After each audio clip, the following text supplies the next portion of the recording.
Welcome to Stage Explorations, where we interview the theater creatives and artists from the theater world, those who perform on stage that the audience sees, and those behind the theater stage that the audience almost never sees. I am a journalist and theater fan, Buell Brown, and today's guest is... Hi, I'm Keiko Green. I wrote You Were Cordially Invited to the End of the World. And if you're interested in hearing a little bit more about the play, please listen to our interview. So my first question is, when did you first fall in love with theater, and why did you have to be part of the theater world? Yeah, that's really interesting. I grew up in Georgia. I'm actually a Southerner.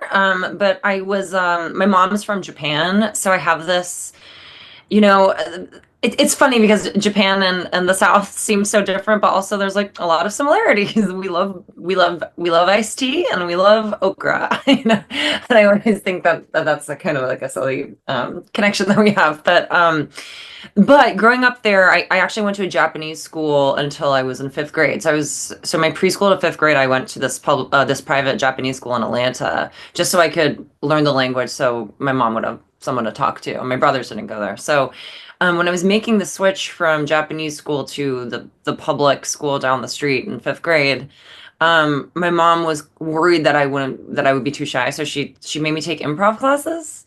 So I started, really just taking improv classes. I had, at the Japanese school, we had done little shows once in a while, little school plays. But there was something about that really stuck, and I think that I think in my family I've always been like the deeply sensitive one, and so there was something about the theater getting to go and empathize with someone who had a whole different life than me that felt really it kind of opened my eyes up, and that's when the bug bit, and it's never quite left. When did you fall in love with writing, and when did it go from an interest to an obsession? Yeah, so I originally I was going to college. I went to NYU, and the way that school works is you have to audition with a couple monologues, and based on your monologues and your interview, they place you in a specific studio.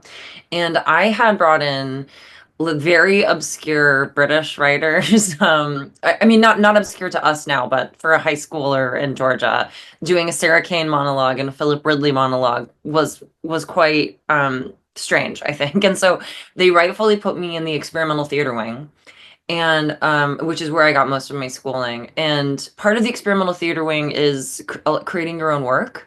A lot of that feels performance art-y, and but my colleagues I was at school with have had a huge career in writing, and so like Maya Erskine from Pen 15, Rachel Bloom from Crazy Ex-Girlfriend. Like I went to school with all of them, and they're all writers and performers.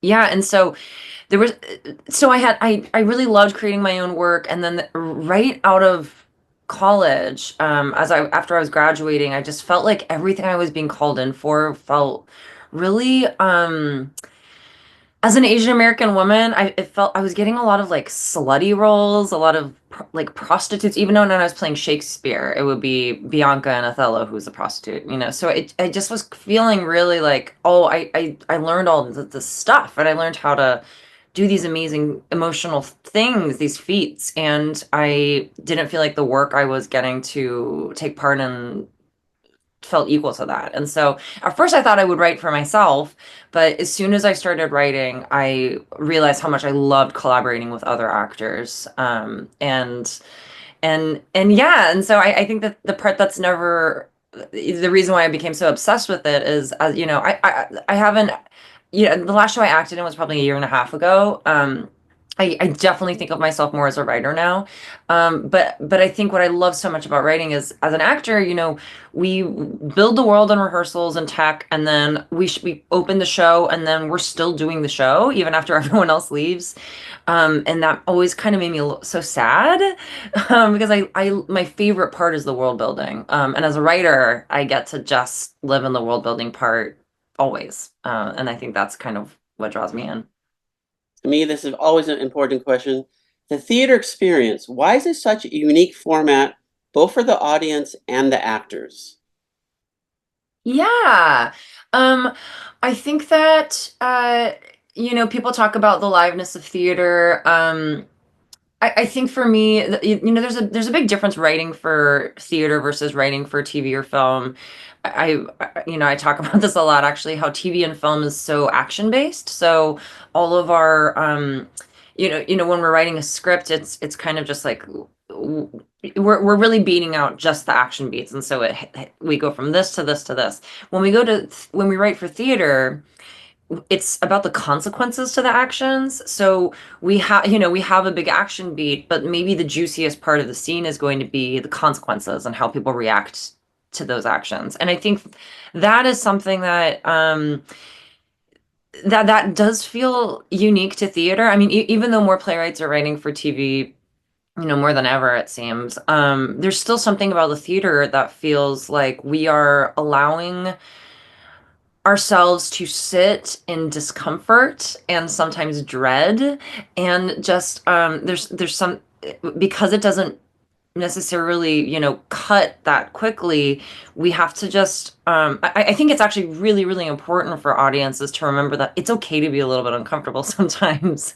And you can see something coming where you're seeing like a character you love dig themselves into a larger and larger and larger hole, and we feel, and especially if it's someone that we're seeing right in front of us, I mean, we really feel for them. We feel for the consequences that are to come. And I think that empathy muscle is, as cheesy as it is, it's really important for us to be cultivating in the US right now.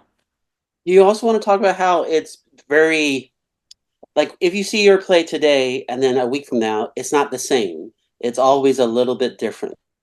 Yes, that yeah, the plays are always, I know sometimes it's really cool to see how actors can I don't know, breathe into their roles a little bit more, how stage managers start to call it based on, a gut feeling with like where they know where that actor is going to take a breath, and that's going to be the perfect time to call that next light cue. There is something that's constantly being built, and sometimes mistakes come later and then they have to find their way out. I find all of that to be just extremely human and exciting. Yeah. Where did the idea come from, your play, You Are Cordially Invited to End the World, and why did you have to write this play? All right, so and this gets a little dark. So in March 2020, March 6th, 2020, my mother-in-law passed away, and my husband and I had just moved down to California, partially to be closer to his parents, who we knew that both of them had different health issues. And then on March 6th, she passed away, and it was kind of like right before lockdown happened with COVID. And so there was the strange feeling of we were, moved into her house, kind of packing everything up, grieving, kind of figuring out what our next step was. School seemed to be canceled for a while, or at least was going to go online. Um, and and everyone was kind of locked up and we couldn't really see anyone, and so it felt like there was a lack of, I don't know, it just felt like the whole world stopped. And so I looked over to my husband and I said, do you feel like your grief has been stolen from you? And he said, no, it feels really right that the world stopped when my mom died.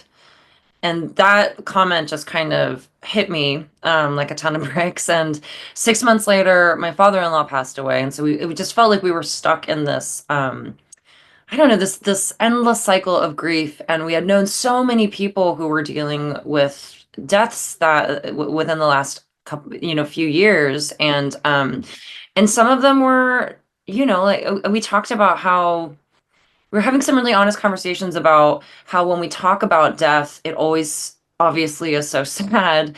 And yet, those moments are also filled with the funniest moments or the most inappropriate laughter. And the thing that we don't want to ever happen is to feel like we're never allowed to say those people's names anymore because it'll make people sad. And there was something about hearing, especially a friend of ours who had lost her 14-year-old child to cancer. She said, I just feel like no one wants to hear about her anymore. And it just felt so devastating to me. And And so kind of all of those things together, I wanted to write a play that felt like it embraced how while you are, going through the hardest times of our lives, there's also so much life still. Like your life isn't over yet, and and how those moments can actually be so joyous and funny, also, and kind of support the idea of like let's truly try to remember and say the names of people who have left us.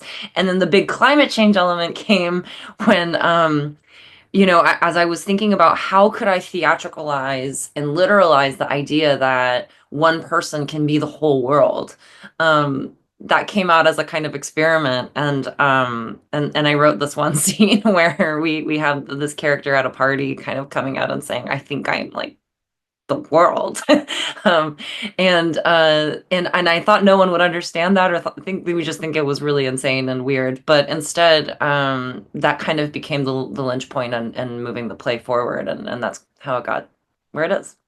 Tell us the story arc and characters, and you are cordially invited to end the world story.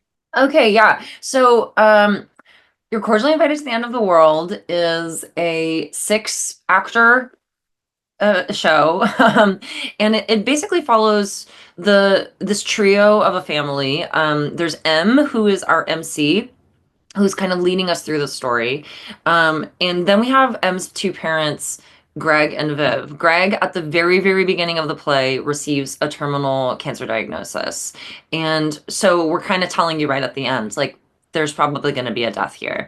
Um, and with that, Greg, for the first time in his life, in a way, finds a great purpose. He thinks he has to save the world, and while Greg is kind of building his world bigger and bigger and bigger, his wife Viv, all she wants is to savor their personal time together, and she wants him to be closer and closer and closer. And so those two things kind of create a very clear emotional obstacle for the family.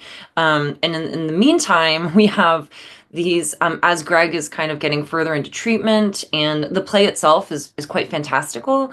So we have three other actors who fill out the entire rest of the world. And so they're playing neighbors, support group buddies, they're playing partners, and sometimes even fantasy animal creatures who have gone extinct. As Greg is kind of as his life is nearing the end, he tries to come to terms with what it means that the world is also dying. And it's a comedy, so that's the kind of it's a almost hard to describe show, but but the biggest thing about it is we think of it as an event. It's hopefully have people really buzzing and talking as they're leaving the theater. What is the main themes of your play? Yeah, I think the biggest themes of the play, I mean, we obviously have this big wrestling with climate change and the conflicting information sometimes that we receive. Even we have just like this long rant about recycling and like whether and what actually happens to, like whether what we do even makes a difference. So sometimes there's like a lot of cynicism and in activation kind of at odds with each other. um, I think that it seems like, the obvious themes in this play, even though it's a comedy, can be climate change, they can be grief, they can be dying. And yet, I think actually the biggest theme that we've discovered is really this question of what is our significance on Earth? And, it partially that's how can we like can we make significant choices and leave a mark and be quote significant, and also can we keep people significant after they've gone by keeping their memory alive. And so it's really about like how we can activate significance almost. To add to that, as a playwright, what's the feeling you get when you actually see your play fully produced in theater? Yeah, it depends on the production, to be totally honest. I think it's probably no surprise that there are, shows that we all, whenever we're working on something, there are shows that kind of hit us more or less. Sometimes there are shows that kind of get out of our hands, like we weren't able to achieve, what we were hoping that we could achieve. So sometimes it can be excruciating. Right now, this play has just been, when Andy Knight at South Coast asked me to if I had a play that they could consider for PPF, I had rewritten this play and then sent it in. And because I had rewritten it, I sent it into a bunch of places. And so last year it got so much, it's been getting just so much love. And I got to develop it at first at PPF, then at Amphibian Stage in Fort Worth, Texas, then at the O'Neill National Playwrights Conference in Connecticut, and then I took it to Boston Court Theater in Pasadena, then Ashland New Plays Festival in Ashland, Oregon, and this year at Second Stage in New York City. And so I've been on such a long developmental journey with this play in the last year that to just finally get it up on its feet where people are working on it for more than just a few days, where they can actually start to dig in and find where the play falls apart, actually. Like that's just been such a joy. And I truly couldn't ask for a better team. Tell us the balancing act you had to do to tell this story from 3 points of views: Greg with the terminal diagnosis, Viv, the wife, and Am, the MC and daughter, and why you wanted to make this play as magical as possible. The first question is how did the balancing act between the three characters? Yeah. Okay. So I think originally this play was a commission from Act Theater in Seattle, and it was an ask to write a play for the entire acting company, which was a group of four. Originally, it was going to be a cast of 14. Um, with a cast of 14, suddenly I'm just like, oh my gosh, I need to, because I usually write up to six actors. I write, plays where actors play a bunch of roles often, which they do in this play too. But 14 was suddenly a big number. And I was kind of forcing myself to just continue to write scenes. And so, but I worked a little bit differently on this play where instead of starting to find a through line, I just kept outputting new characters and new characters and new ideas and new potential scenes. And so I think there was a version of this play that just had like 250 pages that were not even very connected to each other. But just so that I had something, something to show that we could read through and be like, okay, what do we like? What do we not like? Because of that way of working and knowing that there were going to be, if there's 14 people, it's harder actually to have just one single simple storyline because because I don't want to be relegating really talented actors to like being extras. So suddenly I'm just like, okay, everybody needs to be a little bit more activated. So that's kind of how it started of what are the different relationships that I can kind of explore during this period. Also, I think that there was something really beautiful, especially once the play kind of fell away from Act Theater and I got to take full control over it again, of cutting the script, cutting the cast size down and making it six, which means that we have, so much of the play, we have these motifs of just space and the cosmos. And there was something about having two trios that felt, I don't know, just like beautifully balanced. Um, and so that's how it kind of happened. It is still a tricky feat to get some of the three actors that play a million characters to get them from one scene to another. But I think that we're figuring it out pretty nicely. And talk more about the magical part of your plays. Yes. So the magic. Yeah. I think that in this play specifically, I mean, we use the word magic because we want to, man, it's so much, the play is partially acknowledging that it is a performance in front of an audience. And this is a person's it's not an objective view. It is shaped by our MC, and with being shaped by an MC comes a kind of freedom to not just explore what happens in the play, but how it feels. And that's something that I've always been really interested in and theater is again, it's not just a plot point to plot point thing. I want the audience to sit and not just sit back and watch. I want them to sit forward and kind of experience all of these things along with the characters, which means that we have to be a little creative and into showing them how a moment might feel. Um, it's just not easier, but there's something about this like magical playfulness that invites the audience in, and they get to really experience the feelings firsthand, which I think is one of the reasons why I think we talk about this play as an event. It's we're constantly inviting the audience in both small and some very big ways. As a person with incurable disease myself, I have cystic fibrosis. I Mm. really appreciate you treating Greg as a normal 3D person, being a very passionate person about life and the earth at the end. Why was it important to you to show Greg as a person full of life, even though he is on borrowed time? Yeah, I've talked to so many people who have come up to me after readings and saying, I also am dealing with I also received a terminal diagnosis earlier this year, or I'm a survivor. And I think that I think that we do such a disservice to people when their identity becomes this, this illness, this disease, whatever people are dealing with. I think we do them a huge disservice by taking away the rest of the things that make them them.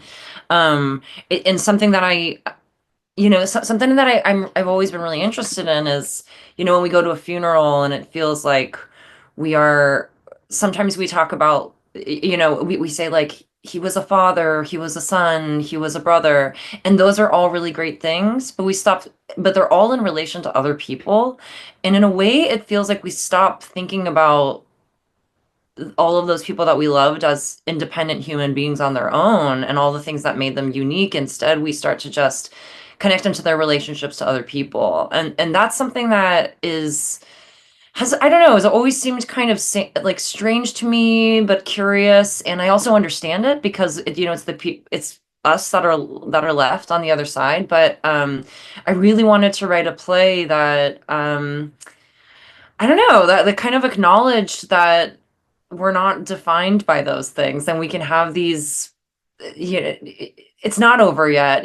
His life is not over until it's over. And in a way, even just story wise, it's also just like we watch this play, and the person that's the most alive in the play is the one who is dying, and what that's going to mean when he's gone, yeah, that has huge consequences for those characters that are going to be left behind, and that feels really realistic and human to me.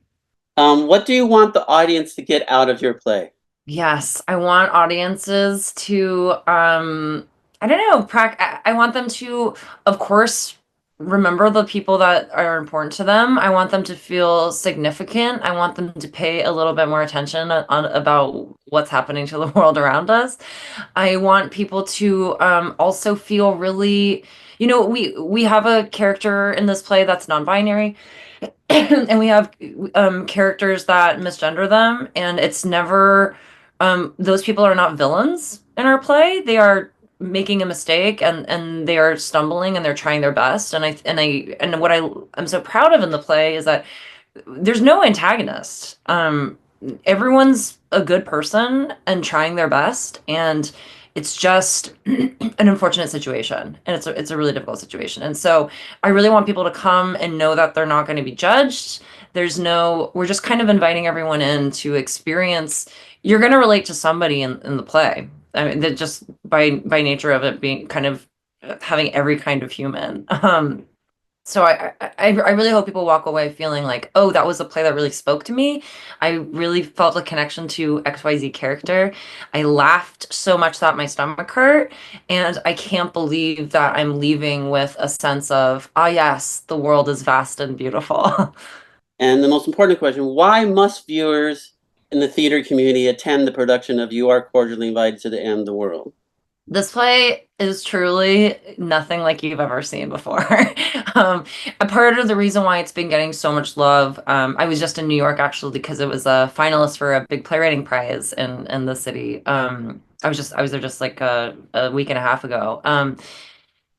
I've never had a play get this much love, and I think it's because it feels extremely unique, and a huge part of that is just how it came about. It's so personal, though not autobiographical, but it also deals with giant themes, but it's also really funny, and I think that it kind of gets to the bottom of like what we love about theater, which is that you never know what's gonna come next, but it also packs a hell of a punch.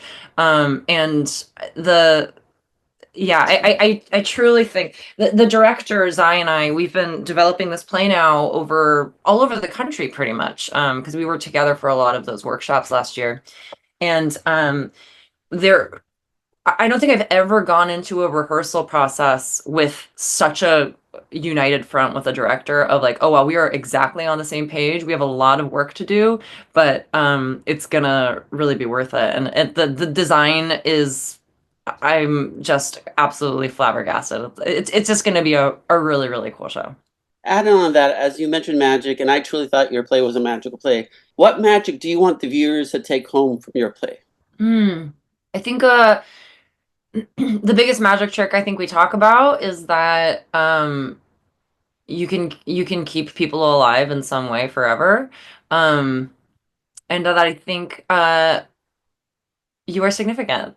It sounds so cheesy when I just say the things like that, but it's true. I think people will leave hopefully just feeling a little bit of a electricity in their blood. Hi, I'm Keiko Green. I wrote You Are Cordially Invited to the End of the World. You absolutely must come see this play because it is something, it's like nothing you've ever seen before. It's going to be full of laughter, possibly tears, but it will entertain you all the way through, and I think will ultimately leave you buzzing and talking about all of the ways in which the world and you and everyone you love is significant and connected. See you at the theater.